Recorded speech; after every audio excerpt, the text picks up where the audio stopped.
میں آج آپ کی ملاقات سیدی کے بیٹے حیدر فاروق مودودی صاحب سے کروا رہا ہوں، جو اس قضیے کے سامنے ایک دیوار بن کے کھڑے ہیں۔ شاہ صاحب السلام علیکم۔ وعلیکم السلام۔ شاہ جی حقائق کیا ہے؟ دیکھیے یہ کیوں ہو رہا ہے سب کچھ؟ پہلی بات تو یہ ہے کہ آپ نے یہ بات کہی کہ جماعت کے وہ لوگ کہاں ہیں جنہوں نے سیدی کے ساتھ کام کیا تھا۔ آج صورتحال یہ ہے کہ جماعت پر جمعیت کا قبضہ ہے۔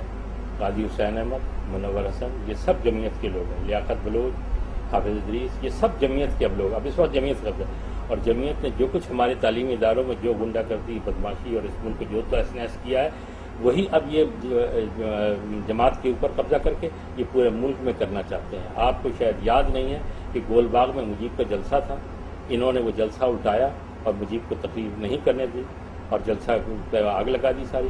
اور مجیب یہ کہتے ہوئے، یہ جاتے ہوئے کہہ کے گیا تھا کہ مودودی اب وہاں قدم رکھ کے دکھاؤ، جلسہ کر کے دکھاؤ۔ اب پھر ہمارے والد وہاں ڈھاکہ میں اتر تو گئے لیکن پلٹن میدان میں پہنچ نہیں سکے۔ پھر بھاشانی کے ساتھ انہوں نے بھاشانی کے منہ پہ تماچے مارے، اس کی داڑھی نوچی اور اس کی آنکھوں میں مرچیں ڈالی۔ اور اس کے بعد البدر اور شمس انہوں نے فوج اور آئیسائی کے ساتھ مل کے وہاں بنائی، اور یہ خرم جاں مراد اس کا انچارج تھا۔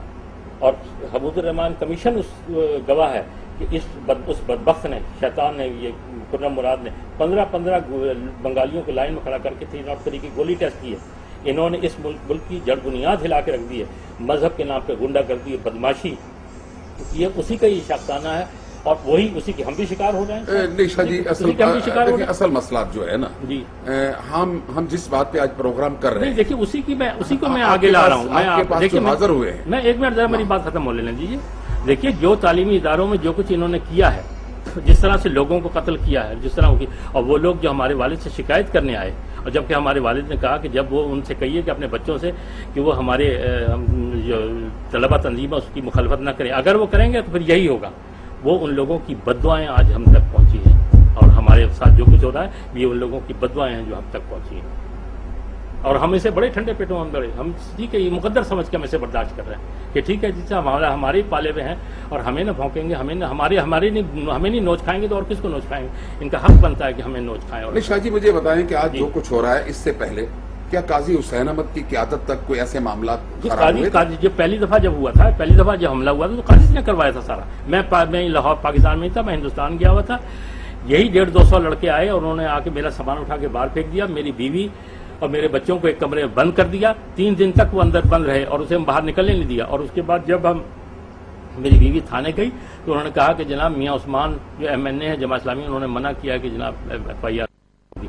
اس کے بعد میں ہائی کورٹ گیا، ہائی کورٹ جا کے راجہ افراسیاب تھے ہائی کورٹ کے جج، ان سے کہہ کے FIR درج کروائی۔ وہ FIR لے کے میں طارق کھوسا صاحب جو SSP تھے ان کے پاس گیا، انہوں نے کہا جناب جماعت اسلامی اور جمعیت کے اگینسٹ ہے، مجھے 5 لاکھ روپے آپ رشوت دیجیے تب جا کے میں اس کو عمل کرواؤں۔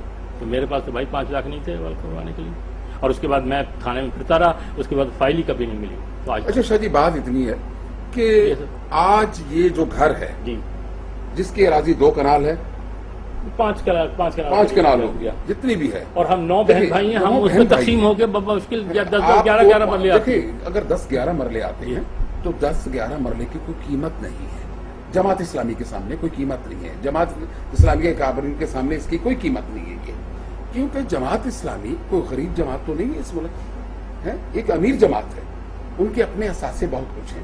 اور دوسری بات یہ ہے کہ یہ گھر جو ہے یہ بانی جماعت کی ان کا ذاتی گھر ہے، یہ کوئی جماعت اسلامی کی پراپرٹی تو نہیں۔ مجھے یہ تو نہیں پتا، اللہ خان صاحب معاف کیجیے گا کہ جماعت اسلامی امیر جماعت ہے یا نہیں ہے، غریب جماعت ہے، لیکن میں یہ جانتا ہوں کہ جو لوگ جماعت اسلامی میں آئے جمعیت کے، وہ 1 ارب پتی ہیں، 1 ارب پتی ہیں۔ انہوں نے وہ جناب جماعت اسلام اور ملک قوم کے نام پر، ملت کے نام پر وہ لوٹ مار مچائی ہے کہ اگر میں آپ کے سامنے تفصیل رکھوں تو آپ کی آنکھیں کھل جائیں گی۔ کون لوگ ہیں جی یہی لیاقت بلوچ اور یہ سب لوگ، قاضی، ایون قاضی آپ دیکھیے کہ قاضی نے اپنے انٹرویو میں کہا ہے کہ میرے والد صاحب مولوی صاحب تھے اور ہمارے گھر میں 1 دیا جلتا تھا پورے گھر میں۔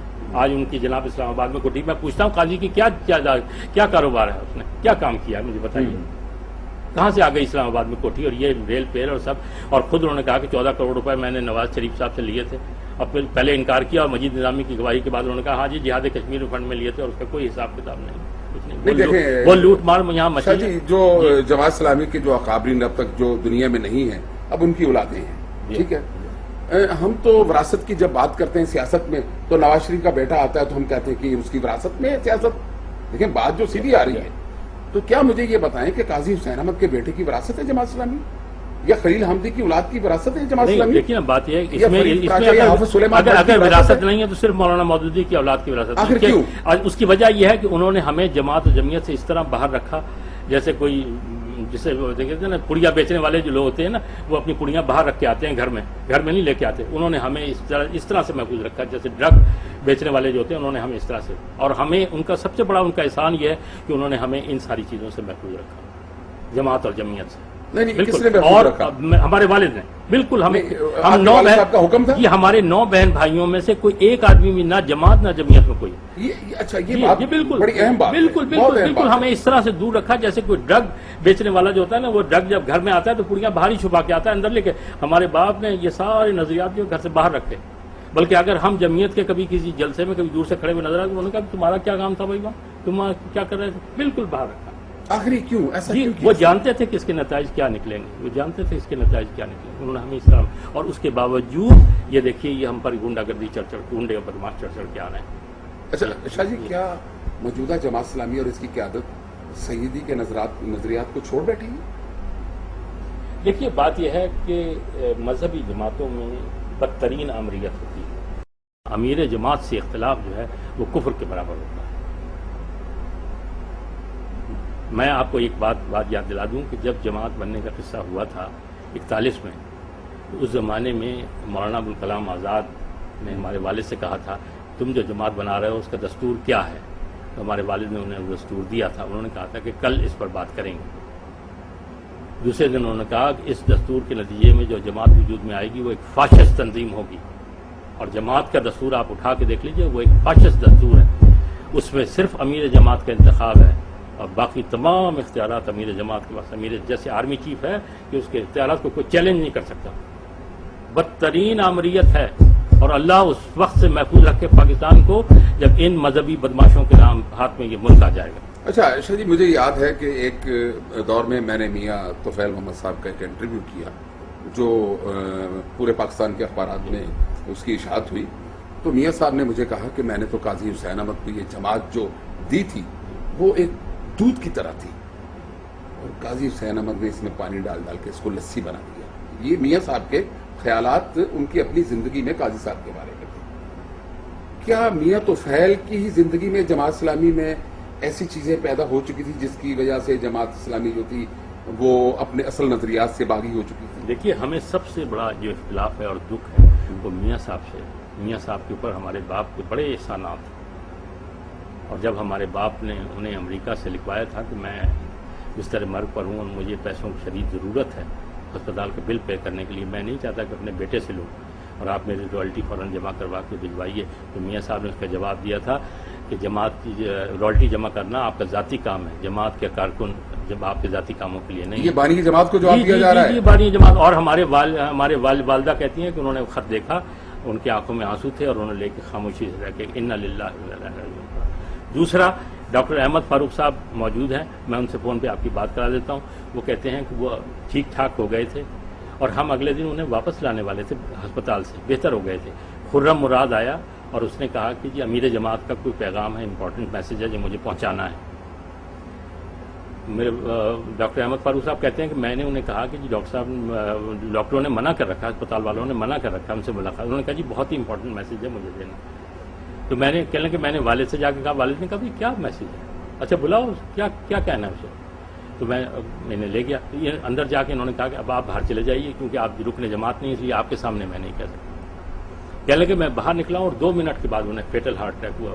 پتہ نہیں اس بدبخت نے ان کے چہرے پہ تھوکا ہے، ان کی داڑھی پکڑی ہے، انہیں گریبان پکڑا ہے، ان کو گالی دی ہے، کیا کیا ہے میں نہیں کہہ سکتا. ڈاکٹر صاحب بھی کہتے ہیں مجھے پتہ نہیں، لیکن میں نرس دوڑی بھی آئی کہ فیٹل ہارٹ اٹیک. اس کے بعد کہنے لگے میں ان کی میت لے کے آیا، میں میاں صاحب کے پاس گیا کہ بھائی کیا میسج تھا ایسا جو وہ بیچارے برداشت نہیں کر سکے. انہوں نے کہا میں نے تو کوئی میسج نہیں بھیج دیا تھا. کون کہتا ہے میسج دیا تھا؟ اور مولانا تو چلے گئے تو بیمار تھے، میں نے یہاں سب کچھ وہ میرے حوالے کر گئے تھے. کیا اس کے بعد میں خرم کے پاس گیا کہ جی میاں صاحب تو یہ کہتے ہیں، تو اس نے وہ بد زبانی کی کہ تمہارے باپ کی حیثیت کیا تھی، تمہارے باپ کی کتاب کو پڑھتا کون تھا، اور تم کیا بات کرنے آئے ہو، اور کتابیں تو اب میری پڑھتے ہیں. اور وہ اس نے بکواس کی کہ کہتے ہیں میں سر پکڑ کے رہ گیا، اور میں نے کہا ٹھیک ہے بتائیے. یہ آن ریکارڈ بات ہے. یہ ڈاکٹر صاحب سے پوچھ لیجیے، ڈاکٹر صاحب سے میں آپ کو فون بات کراتا ہوں، یہ بات آپ کو بتا دیں گے. ابھی تو خدا کی سچی بات ہے، کانوں کو ہاتھ لگا رہے ہو. ہم کہتے ہیں پتہ نہیں ہمارے باپ نے یہ کام کس لیے کیا تھا اور کس وجہ سے کیا تھا، اور ہمیں ان کے کیے کہ کیسی سزا مل رہی ہے. خدا میں پورا.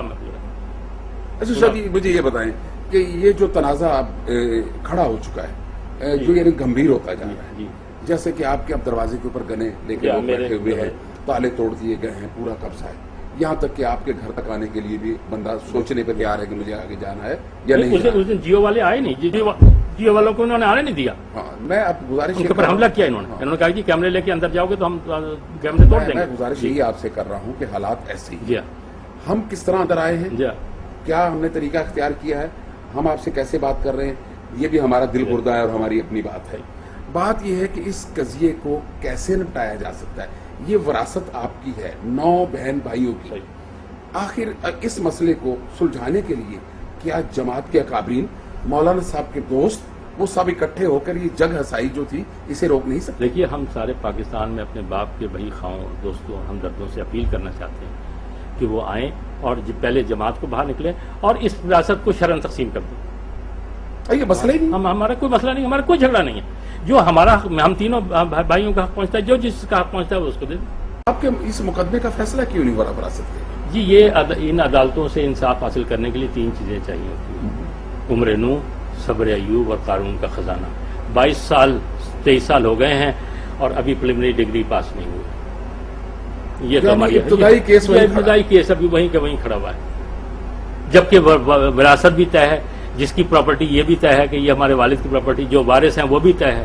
کوئی لمبی چوڑی پراپرٹی نہیں ہے، صرف اس کا فیصلہ. اچھا وہ لائبریری جسے جو عدالت نے سیل کروائی تھی، خواجہ حارث جو ایڈوکیٹ جنرل پنجاب ہیں، وہ اس کے ریسیور ہیں، اس کا تالا توڑ کے انہوں نے قبضہ کر لیا جمعیت والوں نے. پہلے وہ جب پوری لائبریری اٹھا کے لے گئے تھے، اب جو فرنیچر ہے اس پر بھی قبضہ کر لیا.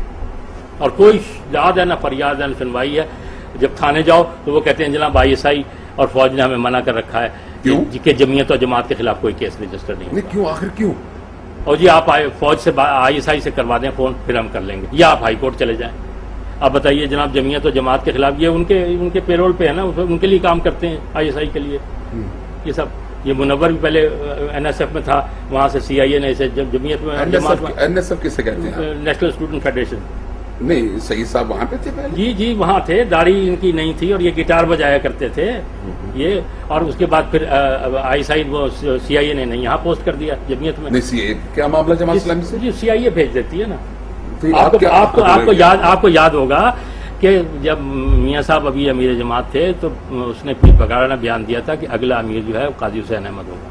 دیکھیں شاہ جی اب یہ بات تو آپ کہہ رہے ہیں، جی لوگ سن رہے ہیں، جی لیکن دیکھیں اس ملک میں کوئی حکمرانی بھی ہے، کچھ یعنی کہ اندھے کچھ حکمران بھی بیٹھے ہوئے ہیں. دیکھیں چیف جسٹس صاحب پاکستان بیٹھے ہوئے ہیں، آپ کا مقدمہ 30 سال سے پڑا ہوا ہے اور وہ اس کی کوئی مومنٹ نظر نہیں آ رہی. تو آپ نے چیف جسٹس کو کون سے دیکھیے نا، جو لاہور ہائی کورٹ کے چیف جسٹس ہیں اعجاز صاحب، وہ جناب جمعیت میں سول لائنز میں وہ جمعیت کے ہراول دستے میں تھے. وہ سب سے بڑی گنڈا گردی کی بدماشی میں سب سے آگے ہوا کرتے تھے.